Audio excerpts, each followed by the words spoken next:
Welcome to LIVEDAF, your online Daf Yomi Shiur.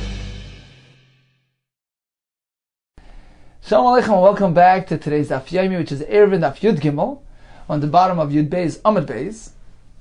Says the Gemara, Mishum Rabbi Shmuel Omer Talmud Echad V'chulu, Rabbi Akiva Omer Al Zeh V'azeh Nechelku. We're going back to our Mishnah, which told us what is the proper Hechsher Mavi, the proper adaptation of the Mavi to enable carrying within it. So the Tanna Kama begins by presenting a machlokes. By Shami hold, we require a lechi and a koira. We still say either lechi or koira are sufficient. The Mishnah proceeded to tell us that there was a certain Talmud who quoted to Rabbi Akiva in the name of Rabbi Shmuel that it depends on the size of the entranceway to the Mavi. So if the entranceway is smaller than 4 ames, there is no machlokes. All agree that a lechi or koira are sufficient. Rabbi Akiva responded by saying, no, al zeh v'azeh nechelku. Actually, on both cases, the machlokes is meant to be applied. So in all cases, Beis may require elechi and koira, and Beis Hillel either one or the other.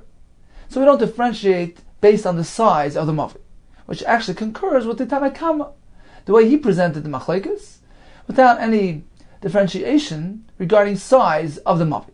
Says the Gemara, if so, Rabbi Akiva is merely reflecting the Shita of the Tanna Kama. What is he coming to add? Ask the Gemara, Rabbi Akiva, Hainu Tanna Kama. He's mirroring Tanna Kama, who also maintains that the machlokes between Beis and Beis Hillel pertains to all situations. Says the Gemara, there's something here that is a point of contention.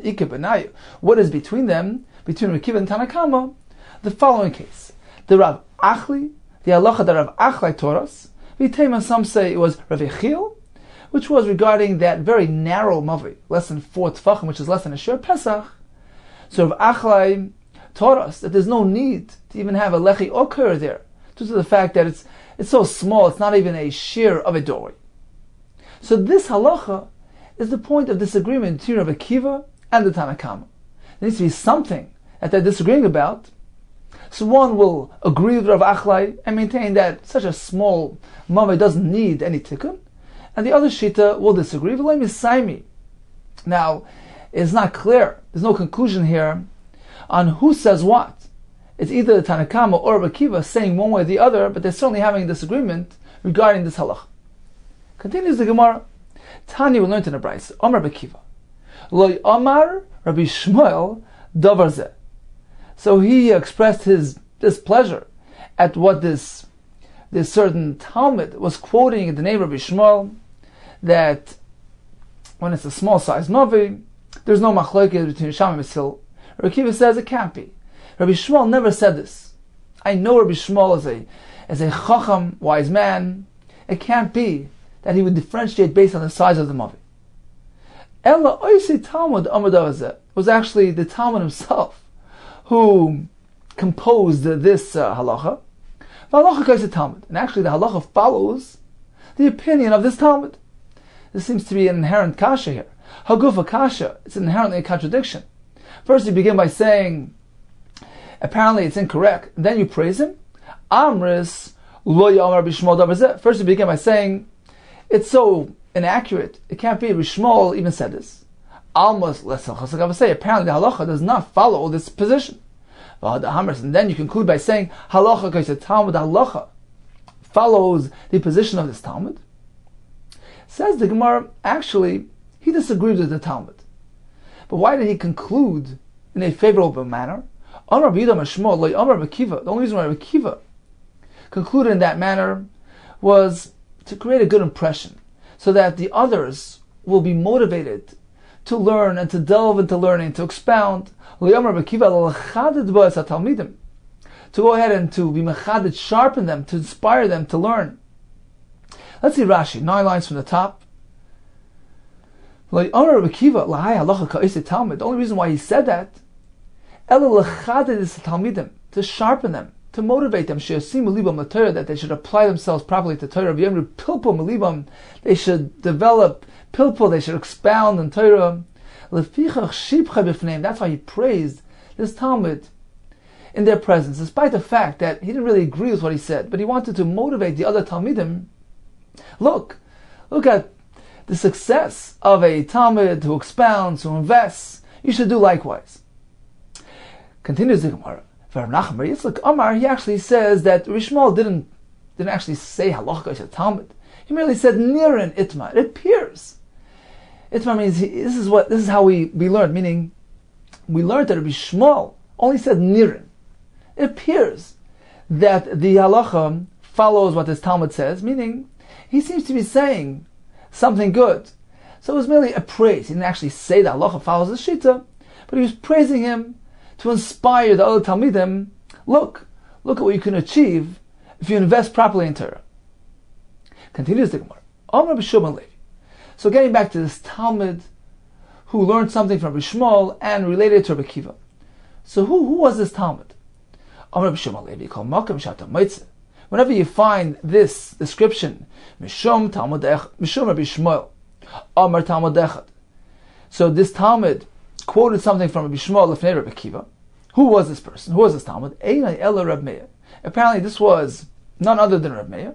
Sheshimesh es Rabbi Shmuel es Rabbi Kiva. He learned Torah by both, by Rabbi Shmuel and by Rabbi Kiva. So it makes sense that he would quote something from Rabbi Shmuel in front of Rabbi Kiva, who was the next stop after Rabbi Shmuel. The Sanhedrin we learned in the Bryce. Omer Reb Meir. Kshayisi. There's a gersa loy Torah. When I was learning Torah, Eitz Rabbi Shmuel. So Reb Meir was a scribe, he was a sefer. So during that point in my life, Hayisi matil kankantam v'sechadoi, I would insert this ingredient called kankantam, which prevents the writing, the ink from getting erased. I would actually add it l'sechadoi into my ink. V'lo davar, and Rabbi Shmuel didn't object to me adding this ingredient.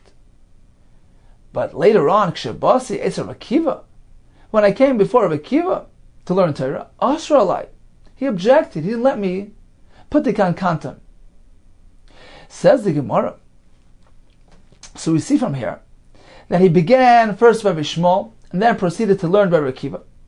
And when it comes to the kankantam issue, Rabbi Shmuel was okay with it. Rabbi Kiva objected. Says more, is this the proper version of events? We find that it was actually in the reverse.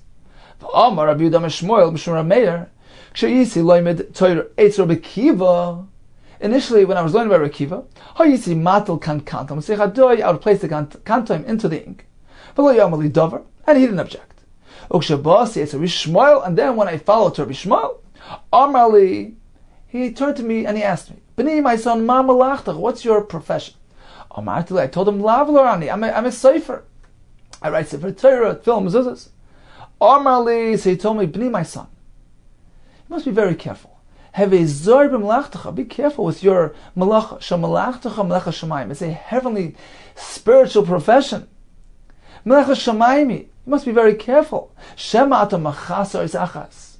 Perhaps you'll leave out a letter from a word oimiyater is achas, or add an unnecessary letter. Nimseisa machaves kolam kuloi. You're going to cause destruction, spiritual destruction, to the whole world. Let's see Rashi inside. 16 lines from the top. Mechasor is achas. Perhaps if you're going to delete one letter. Says Rashi, for example, the pasuk Hashem Elikim emes. So the word emes, im techasor aleph, if you delete that aleph, harete machari, destroying. Because emes without an aleph is very terrible to describe Hashem in that manner. Or adding a letter, Vayidaber Hashem. So if you're writing those words, in Toisiv Achas, if you add another letter, instead of Vayidaber Hashem, you write V'tichtoi Vayidabru, plural, and say Samachav, destroying, because the Sefer Torah will contain content which negates the very fundamentals of our existence. So he was very concerned. He says, you must be very careful with your accuracy of the writing. So Meir responded, Martilo, says the Gemara, Martilo, I responded to him, not to worry. Dover echad yeshli v'kankantam shemoy. I have this certain ingredient which is called kankantam. Shani matal seicha joy that I add into the ink. This is how I responded to him. Now the Gemara soon will explain how is this exactly relating to the concern of adding or omitting a letter. The Gemara soon will explain. In any case, when I mentioned to him this ingredient, this kankantam, which does not allow for erasure, Amarli, so Rishmo responded to me, can one do that? Can one put kankantam into the ink? Doesn't the Torah say v'kasav? So this is regarding the parsha of Soita. The woman was straight from her husband, so they would take a piece of parchment, write some sukkim on it, which is the parsha of Soita, and erase, rub out the ink into the water and give it to drink. So the pasuk says v'kasav, you meant to write, and then umocha, go ahead and rub it out into the water. Apparently, it has the potential to be erased. Ksav sheyochel limchos or limachos. It's a ksav that needs to have the potential to be erased. So apparently, it cannot be written in a manner where it's going to be permanent with this kankantam. Now, Tosfos explains. Apparently, he held that just as Parsha Soita is meant to be written in this manner where it can be erased, likewise, the entire Torah is meant to be written in this manner. Either it was Exeris Shava or it's a Din D'Rabbanan. In any case, he objected to my using kankantam. Okay, let's go back and analyze the discussion here. So Rishmo told me, be very careful with the accuracy of your writing, because the whole world depends on it. And he responded, look, I have this kankantam which prevents erasure. Maika Amalei. What did Rishmo tell him? O Maika Mahadalei. And what did he respond to? Meaning, how was Rameir's response regarding the kankantam corresponding to Rishmo's concern? Says Amalei, this is how he responded to him. This is how he related to his concern. Firstly, he said, not to mention, when it comes to omitting letters or adding letters, I'm not liable to err, to bokeh, because I'm well versed in the content of what I'm writing. But even perhaps to be concerned about a fly that might show up. He might come along and sit down, perch himself atage the dalas, on that right corner of the dalit,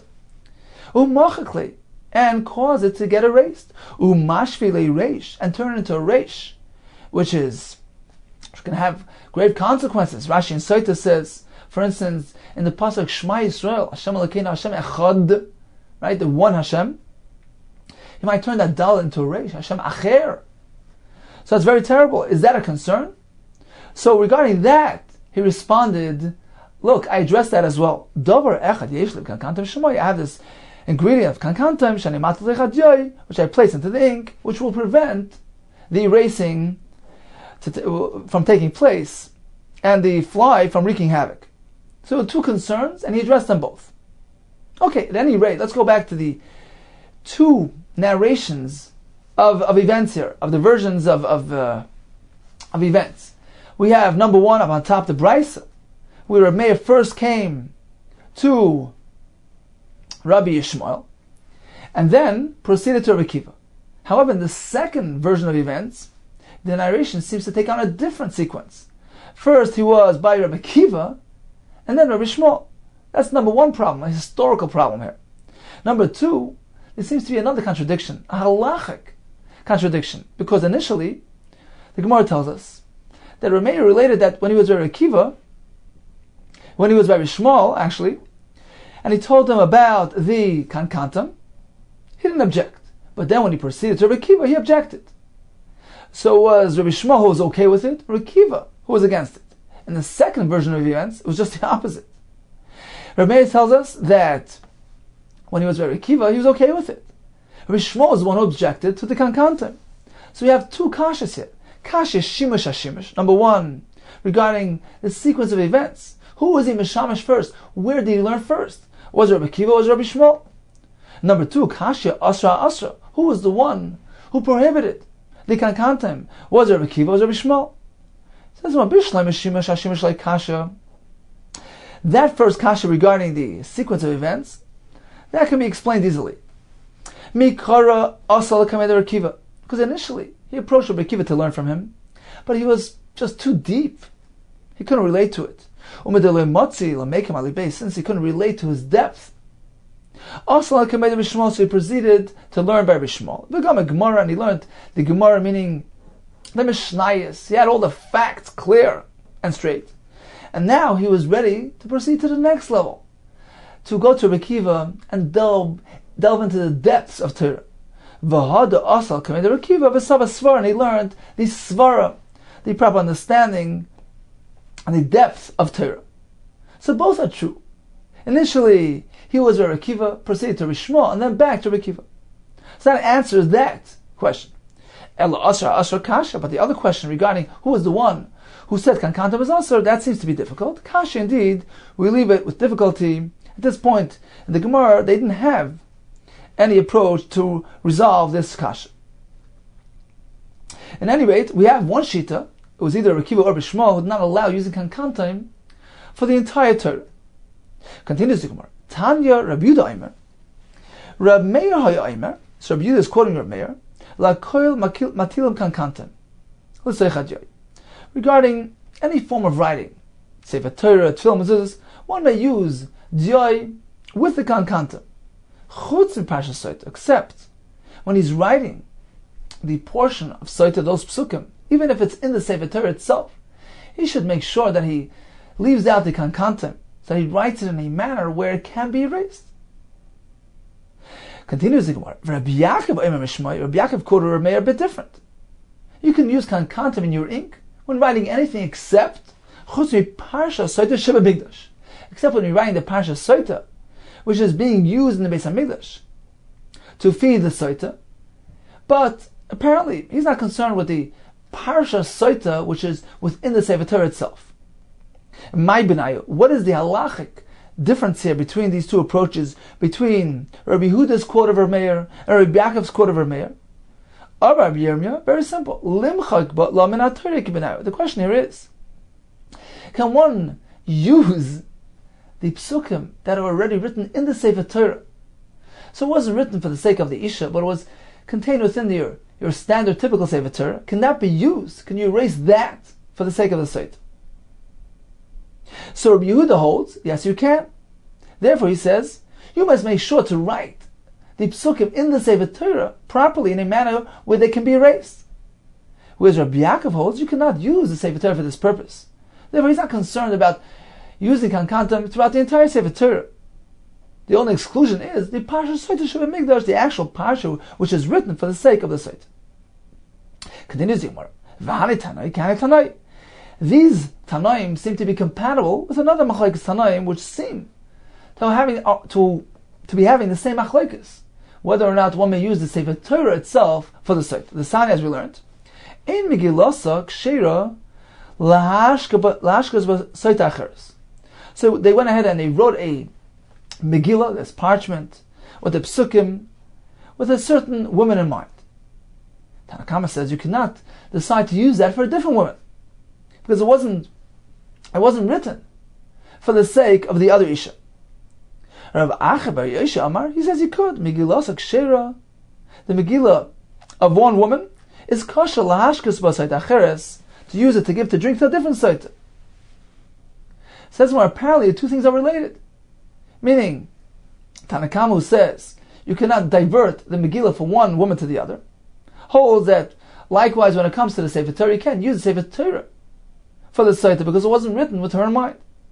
Whereas Rabbi Achi holds you can use the Sefer Torah just as he allows using the Megillah that was written for the sake of one Isha. You can divert it for a different Isha. Amar Papa, perhaps the two things are unrelated. Dilmalai, perhaps that's not the case. Adkan, like Amar Tanakama Hasam, perhaps the Tanakama, in the case of diverting the Megillah from one woman to the other, it's only over there that it doesn't allow it to be done. It's only Ela Kivan de Intik, Lishum Rachel, since it was already designated, set aside for Rachel's sake, Sulay Hadra Mintika Lishum Leah. It no longer can be designated and set aside for Leah. It was already labeled for Rachel. It can't be diverted any longer. That's over there. Aval Gabe Soita, the Stama Michtava. However, a Sefer Torah which was written undefined, undesignated, it was just a Sefer Torah. Perhaps you can go ahead and erase the Sefer Torah for the sake of the Isha. So although he's machmer over there, perhaps when it comes to the Sefer Torah, he would allow. Likewise, when it comes to the other Tana, Omar Rab Nachman Yitzchak, Dilmalai, perhaps we can differentiate. Adkan like Omar Rab Achi bar Yosha Hasam. It is only over there that Rab Achi bar Yosha allows to divert the Megillah from one woman to the other. Ella, it's only because the ichtav miyas l'shem soita ba'olam, because it was written, at any rate, for the sake of a soita. So it was designated to be fed to a soita. Therefore, she doesn't need it, give it to the other isha. However, Torah which was written for the sake of learning, for a different purpose, different function, perhaps you cannot use the Sefer Torah to give to the soita. So we have two machlekes. One is, can you use Sefer Torah or not? Another machlekes, whether you can use the Megillah, which was designated for one Isha, can it be diverted to a different Isha? The Gemara concludes that these two machlekes are unrelated. Continues the Gemara. Rabbi Yisha tells us, Rabbi Achabar Yisha tells us, that although the Megillah was written for this Saita, you can use it for the other Saita. Says the Gemara of Leslie of Achabar Yisha, does he not hold of the halacha, the snan that we find in the following Mishnah? Kosav gate legaris ishtei. A person wrote a gate to divorce his wife. V'nivlach had a change of heart. Umatzah ben Eruvin, and a fellow resident, a landsman, met him. He says, "Perfect, you saved me time and effort. Can I use your get?" Matzah ben Eruvin Amar, he said, "Shemcha kishmi, your name is exactly like mine. V'shem ishtecha kishem ishti, our wives have the same name. I'd like to use your get." Pasal legarish by. He cannot use that get. Why? Because the Torah says, "V'kosav lo sefer krisis." You meant to write it with the isha in mind. You can't use the get that was written for the sake of another woman. The same thing here, says the Gemara. The pasuk says, "V'asal lo." He's meant to make it for her sake. Apparently, you have to have the right woman in mind. You can't go ahead and use the parsha that was written for a different isha. Says Marachi Hashta, how can you compare it? Hasam over there by get the kasav laksiv. The pasuk says, write it for her sake. But inan ksiva l'shma, we require that it be written with her in mind. Hacha, by the site over here, v'asal laksiv. Torah merely says, do it, make it, produce it for her.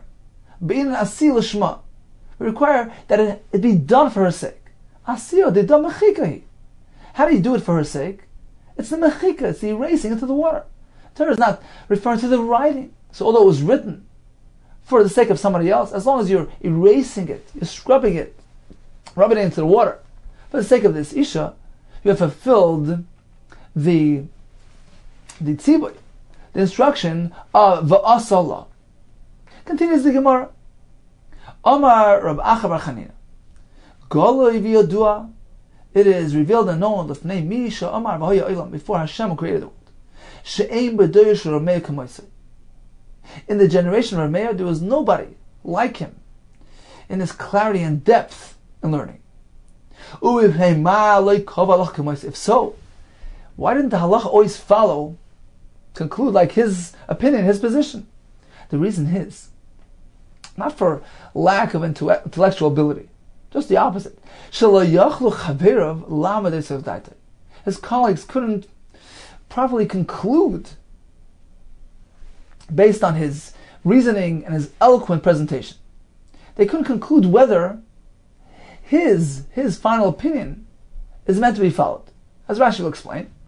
But just a second. So the Gemara says the problem was Shaya Omer al Tametar, because he would present a reason for something which was really tummy. He would explain why it could be tar, meaning he would always explain the position of perhaps even his opponent. Meaning he would go ahead and encompass all the variables and all the positions and all the opinions. He had the ability, he would go ahead and take something which was tummy and explain why it should be tar. And you explain it. Al tar tummy. On something which was really tar, he would say, look, it could be tummy. Explain it. So the word goes as follows. Al tummy tar, on something which was tummy, he would say it's tar. And have the ability, go ahead and present it eloquently. Al tar tummy, likewise, something which was really tar, he would say, you know what, it's tummy. And present the reason for that. Let's see Rashi inside, 3 lines from the top. Al sayv date, lo yachlu lahaven. His colleagues didn't have the ability to conclude be'eze dvar nechonim, be'eze ein dvar nechonim. In which position that he presented is he correct, and which words of his are not correct. Meaning, when he deliberated through a topic, he would present all facets, all angles so eloquently. So although he himself certainly concluded in accordance with one opinion, he had a position, he had halacha, but the ones that went along with him through this experience, they were presented with all the various positions and opinions from all angles with such eloquence and clarity. They didn't have the ability to decide any longer and to conclude that the way he concluded is the right and correct way, because he had already presented the opposing view with such eloquence. Says Rashi, Shayanoisen das miyushav hagan, he would present such a proper and clear presentation, al ein halacha k'halacha, something which is not really the halacha, with such eloquence and clarity, like something which is really meant to be the halacha. So therefore, they couldn't follow his conclusions. Continues the Gemara. Tana, we learned, Lo Reb Meir Shmoi. His true name from birth wasn't actually Reb Meir, Ela Reb Nerai Shmoi. V'loma nikra Shmoi Reb Meir. Why was he called Reb Meir? Shehu Meir Einei Chacham B'Halacha, because he would enlighten the eyes of Chachamim in matters of halacha by presenting them with this clarity and depth, which would enlighten their perspective. Continues the Gemara. There was another Tana whose name was Rabbi Nerai. There as well, that wasn't his real name. V'loi Rabbi Nerai Shmoi. That wasn't his true name. Ela Reb Nechemi Shmoi. His real name was Reb Nechemi. V'amala, some say it was Reb Elazar ben Arach Shmoi. If so, v'loma nikra Shmoi Ner Hoirai. For a similar reason, Shemanir Einei Chacham B'Halacha. Noirai, like manir, enlightened.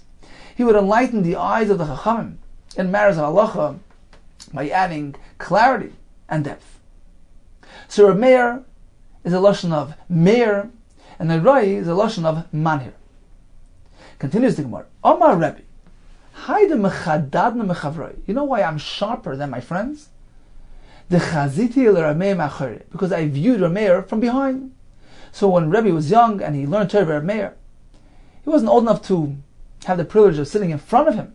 He was positioned behind him, and he would view him from behind. And that was enough to add to his sharpness and mental capabilities. If I would have been zoicha to actually sit before him, to see his face, I would have been even more sharper.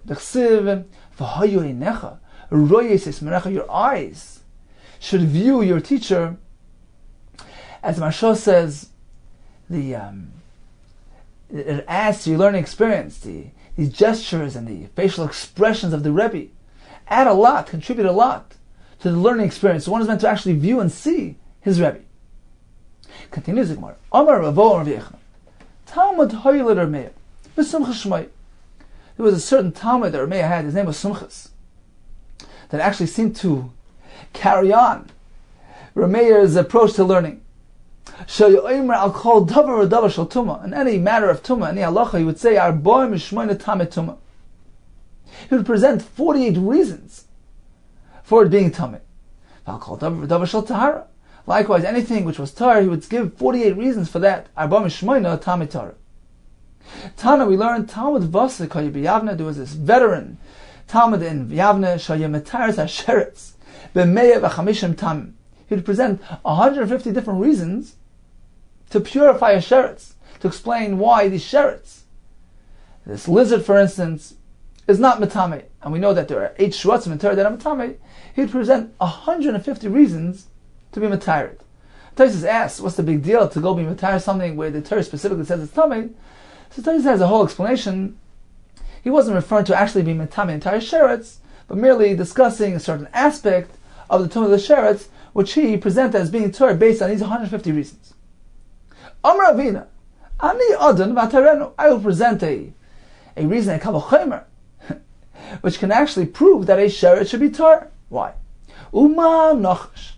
Since we find that although the Nachash, a snake, Shemaimis, he kills, Umar Tumah, introduces, increases Tumah in the world, nevertheless, the Nachash is not one of the Shvatzim, he's still Tar. So certainly a sheretz, She'ein Meimis, who doesn't kill Umar Tumah, he doesn't increase, doesn't introduce more Tumah into the world. So he's not a catalyst for Tumah, like Kolshkein. Isn't it certain that he should not be Tumah? So this is a Kavah Chomer, to serve as a basis for Tahara of sheretz. Says more, actually not. V'loi, this Kavah Chomer can be refuted. Because you said the Nachash kills and brings Tumah, Masa Koitz Ba'al Mukavit, he's merely acting doing an act of a kite. A kite is a thorn, which can theoretically kill as well. So this nachash is merely acting like a kite. Nobody's going to say that kite is increasing tumah, is a catalyst for tumah. He's merely being used as an agent, as a tool to kill. Same thing with the nachash. He himself is not bringing about introducing tumah into the world. So although he inserts the venom, but he's merely being used as an agent by Hashem. The Gemara Brachas tells us it's not the creature that kills, it's the chet, it's the aver that kills. So the nachash is merely being used as an agent. But he himself is not increasing any tumah in the world. Continues the Gemara. Amar Rab Abba Amar Shmuel Shalosh Shanim Nechlaku Beisham Beis. So there was a machlekes between Hisham and Sil going on for 3 years. Halalu Oimrim, these would say halacha k'moseinu. The halacha is meant to conclude like our position. Halalu Oimrim, these would say halacha k'moseinu. Halacha is meant to follow us. Until there was a baskel, yotzes a baskel v'amra. So the heavenly voice rung out and said, Elu ve'elu, divrei Elokim chayim. These and these are both expressions of the words of the living Hashem. Elu ve'elu divrei Elokim chayim heim v'halacha v'sil. However, the halacha follows the shita v'sil. Now, how can it be that all positions and opinions are expressions of Hashem's word? So the Tzva actually explains that the Gemara means as follows. That when Moshe Rabbeinu went up to Shemayim, Hashem presented him, showed him all these various positions on all sides of the argument. Tamei Tor, Mutter, Asur, Chayiv Pater, many different positions and shittas, different svaras, different perspectives. And he left it up to the Chachmi Hadar. He told Moshe it's going to depend on the Chacham of each generation to determine and conclude the halacha based on their abilities, on their Chachma, their intellectual abilities, and their formulas. So really, all these svaras and positions are rooted in Hashem's wisdom.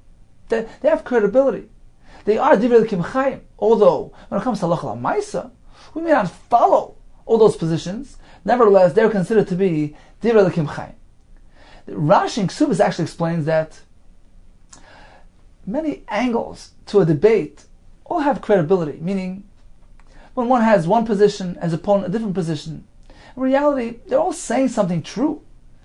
But when it comes to halacha l'maisa, it depends on the context. There are many factors and variables which influence halacha l'maisa. We can't apply that good svara to this case because in this context it won't apply.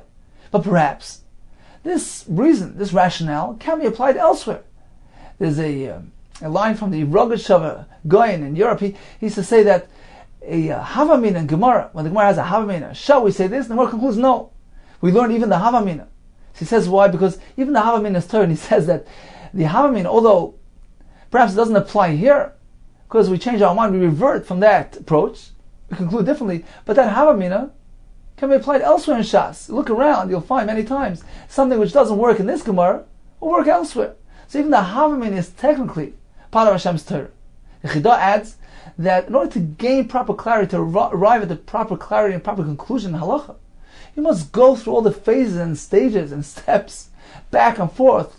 And the machlokes, the debate, the give and take, actually adds to clarity, actually leads to further clarity, the true depth, the proper conclusion, understanding of Torah. So really everything is part and parcel of the process of learning Torah. So in any case, getting back to the Baskel, which said, Eilu be'eilu divrei Elokim chayim, b'halacha v'sil. Ask the Gemara, but 1 second. If both Beisham and Beis words are divrei Elokim chayim, why was Beis Hillel zoiche that the halacha follows their positions? If that's the case,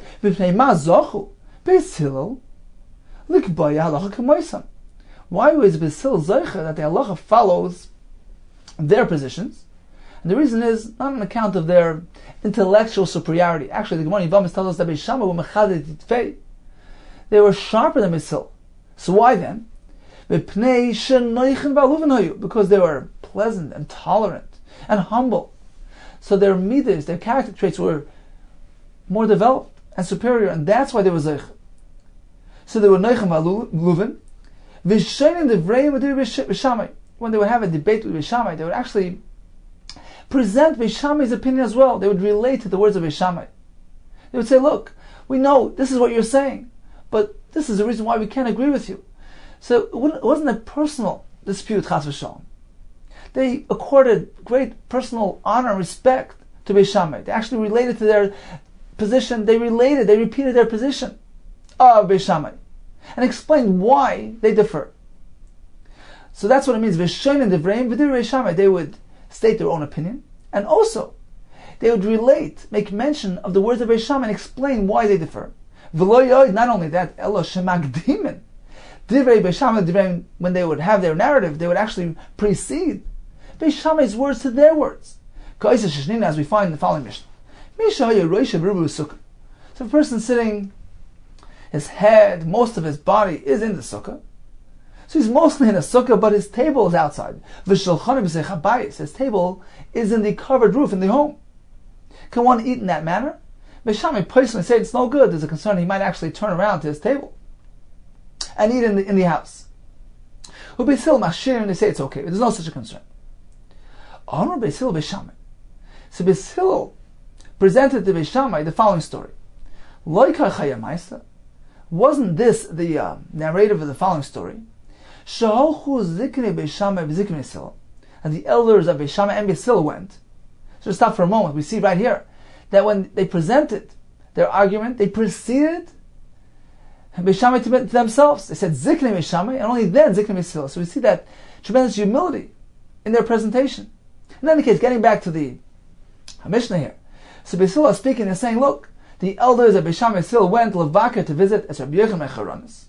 Umatsu, they found him sitting in this manner. Yoshev, he was sitting Roishev Ruba Besukah, and his table was in the house. So you see, that's okay, because they didn't protest.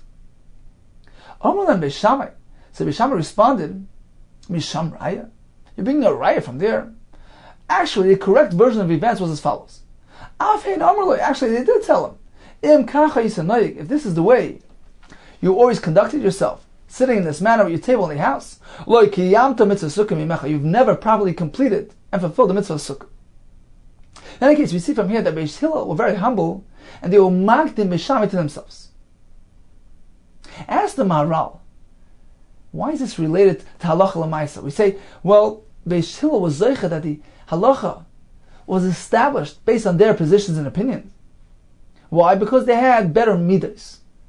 What's the connection between superior midas to Torah, to the halacha, which seems to be dependent on intellectual abilities? Says the Maharal, very simple. Because when a person is worked through, he's humble, he's shafal, he's noyach, he's olav, he has positive character traits, then inside in his position, his arguments, there's nothing personal. It's merely for the pursuit of the true understanding of the Torah. There's no personal agenda, personal desire swaying his opinion. It's merely just the pursuit of clarity, for the sake of clarity, for the sake of the Chachmas Hashem. So this indeed ensures, good midas ensure, that a person will indeed arrive at the proper clarity and proper conclusion. And that's why, indeed, the halacha followed Beis Hillel's position. So this all teaches you the fact that Beis Hillel was zoicha due to the fact that they were mashpal self, they conduct themselves humbly. This teaches us mashpal atzmai, one who lowers himself. HaKadosh Baruch Hu Magbi Hashem will lift him up. And conversely, a person lifts himself, HaKadosh Baruch Hu Mashpil Hashem will lower him, bring him down. And if a person pursues honor and high stature, what happens? Gdula barachas mimenu, Gdula evades him. But a person who runs away from Gdula, Gdula machzeres achrav, Gdula runs after him, and eventually he will be accorded honor. A person seeks to push the hour, shodach kasai, the hour will push him away. It means it's like a person who's pursuing success and wealth and sees, it's not going.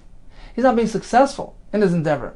And he proceeds, he's unyielding. He proceeds unrelentlessly in the pursuit of his goal. He doesn't wait for the proper time. He's doomed to failure. Shah pushes him away. One who allows himself to be pushed away by the hour, he waits for the proper time. He proceeds with humility. He's easygoing. He's not insistent on success, on achieving immediate success. What happens? Eventually he'll be successful if it's meant to be. Shah imedisli. The Shah will stand by his side. Let's see Rashi inside. It's right in the middle of the Amud. Beginning with the words Hadoichi Shah. So Rashi describes as follows. Misyagea lahasher. He endeavors, he pursues wealth. Misyagea lahasher l'sgadol. He works hard to attain greatness and wealth. He sees he's not being successful. Va'aval b'kein. He doesn't give up. He traveled at far distances. O machans asmoy l'gvoyes. And puts himself into these big commitments and positions here, and he really goes all out to achieve success. The Gemara tells us that's not the proper way. But if he allows things to proceed naturally, after some time, a shah of hatzlacha will stand by his side if it is meant to be. Continues the Gemara. Tana Rabbanon, for 2.5 years, there was this machlekes between Sham and Sil as follows. These would say, Beshama would say, things are meant to be the way they're meant to be. It would be better for a person if he was not created. It would be better uncreated rather than created. A person is full of deficiencies and inconsistencies. He doesn't achieve perfection. It's not the way it's meant to be. He would be better off uncreated. That was the Shida Beishamai.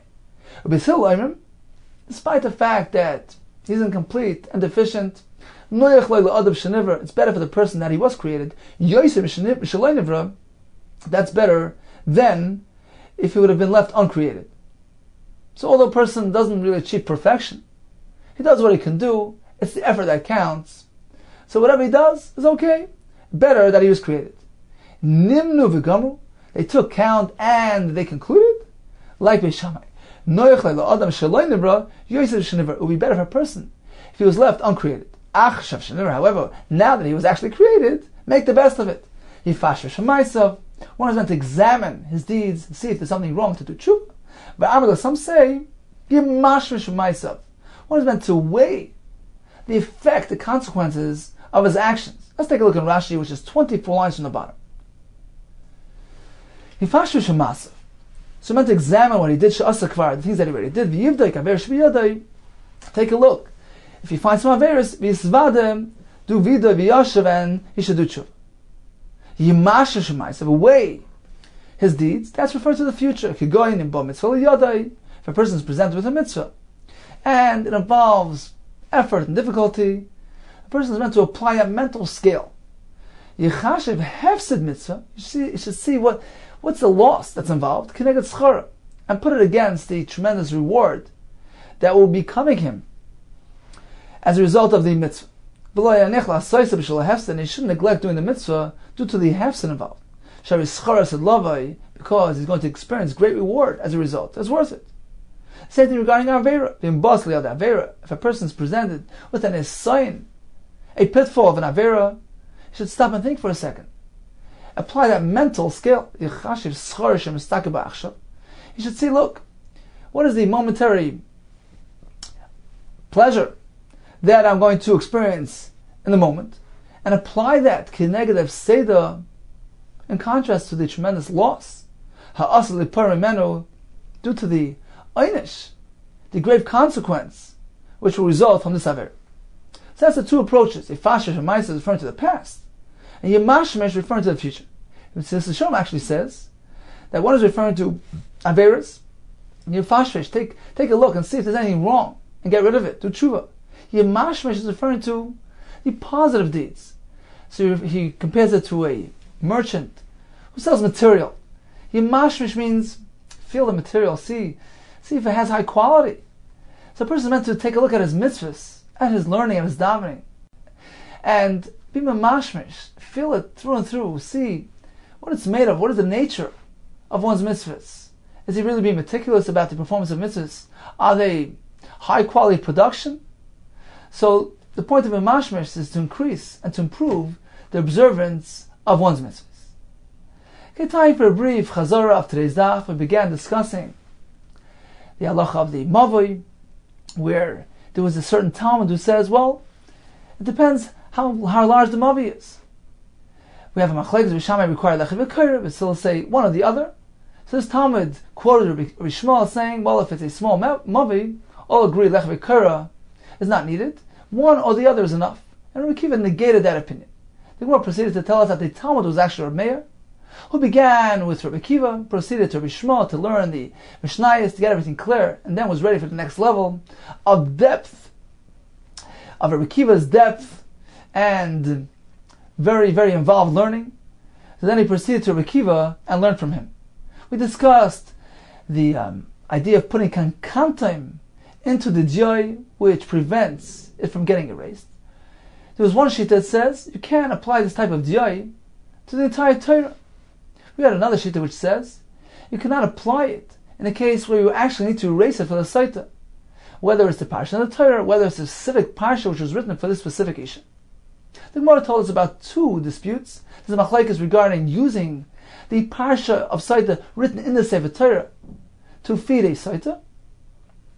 There's another machlekes regarding a Megillah which was already written with one isha in mind, can that be diverted and used for a different isha. The Gemara told us the Rameir had such depth and clarity in learning, even his chaverim were not yeridas of daita. They couldn't figure out if they meant to conclude in accordance with his conclusion, because he has the ability, and he actually did present so many variables, so many different perspectives, and they couldn't figure out whether the way he actually concluded was the correct one. The Gemara tells us that he was named Rameir because he would enlighten the eyes of the Chacham in matters halacha. Likewise, Rav Nerai would do the same by enlightening the eyes of the Chacham halacha. The Gemara tells us that there's an advantage to actually taking a look, seeing. Your Rebbe, the Gemara tells us that there was a baska that rung out from heaven, Elu ve'elu diva lekim chaim, in reference to Beisham Beisil's words. However, the halacha follows Beisil. The Gemara tells us why. Due to their superior midas, the fact that they were noichen va'aluvin, they were pleasant and tolerant, they were humble. The way they conducted themselves specifically, the way they related to Beis Shammai, they would make reference to Beis Shammai's words, they would accord honor, respect, personal honor to Beis Shammai. They actually proceeded, when they mentioned Beis Shammai, to their own, to Beis Hillel. The Gemara tells us that one is not meant to be doichik sashah, to push, to be unyielding when things aren't going. Just wait until things work out. And finally, the Gemara tells us that a person, once he's around and created, make sure to do things right. Yifashmish b'maisav. And some say yimashmish b'masav.